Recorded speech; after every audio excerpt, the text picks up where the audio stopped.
I'm in my back garden today for my monologue, and I'm going to bring some logs into the house. And I thought I'd share this experience and tell you some of my thoughts for future plans. It's freezing cold, so excuse the hat and being wrapped up. I'm also putting on some outdoor working gloves.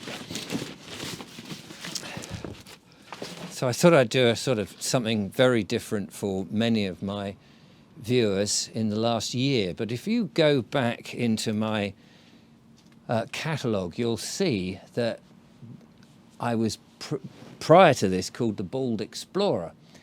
And I was out walking, looking at landscape, heritage and nature, walking in the countryside, being one with nature. With the lovely Julia, we would go on picnics, we would drive in the van, we would go for a walk, we would cook up, rustle up bacon on a little stove by the side of the van. It was absolutely wonderful.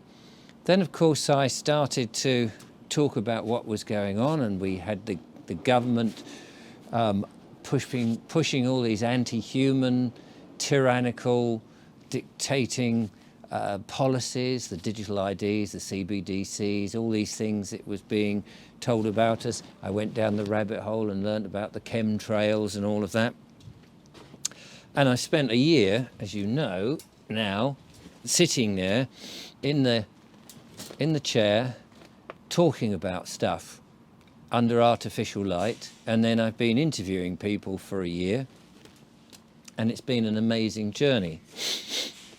I'm loading up now with some logs for my wood burning stove. I like to bring the logs into the house and stack some up so that they really dry off, so that they burn hotter and longer.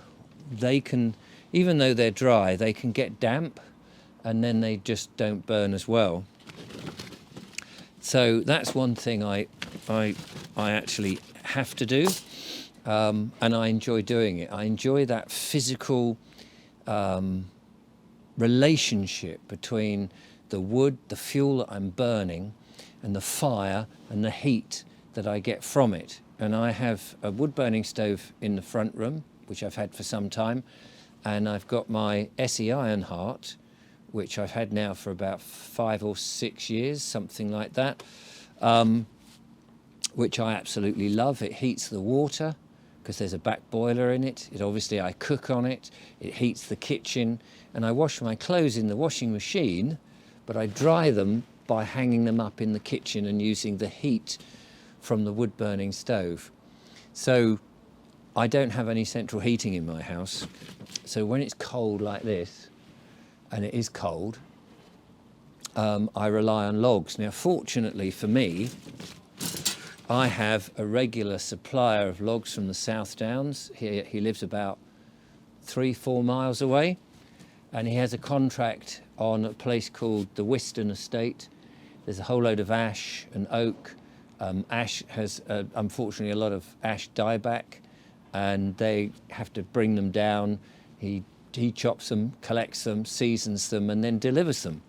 And he's the cheapest guy from all around. His competitors often have to order logs to them, and then they charge that out, and they're more expensive. So in this bag here, this great big metre square bag that comes full of logs, I've got a mixture of ash and oak. And I love that because in the winter, oak is particularly good because it's a hot burn, but it's a slow burn. Not so easy to get going initially. That's where the ash is good. But you've got to have it properly seasoned, which is what he does. And of course, that's what there's been a law passed fairly recently that they can only supply seasoned wood, not green wood, which is a shame, because I would buy green wood and stack it. I don't have much of a back garden, as you can see. It's just a very narrow passage. I've got a shed here, but it's all full of junk. That shed was used in 2005 it used to be an office, and then it became a podcasting studio, audio podcasts in there. And I did what's called the Vobe Show, an audio podcast from 2005. I can't remember when I stopped. It went for about 10 years, something like that. And I was doing that daily. And for a couple of years or so, I used to get up at 5, go in there, and I would always record the show as if it was live. It was recorded, and sometimes things would go wrong. And the computer would break down. I'd have 3 computers running. One would break down. You'd hear me go and restart it. It was a comedy show. Then, of course, the Bald Explorer was born, and I was out walking in nature, landscape, heritage, looking at this wonderful country that I love and I feel very much part of. So I've got an old shopping trolley here. You all right, Puss? The cat, I don't know if you saw the cat then. So I will carry this in a minute, and I'll do several journeys with this. I'm just going to put it down here for the second because I don't want to leave quite yet.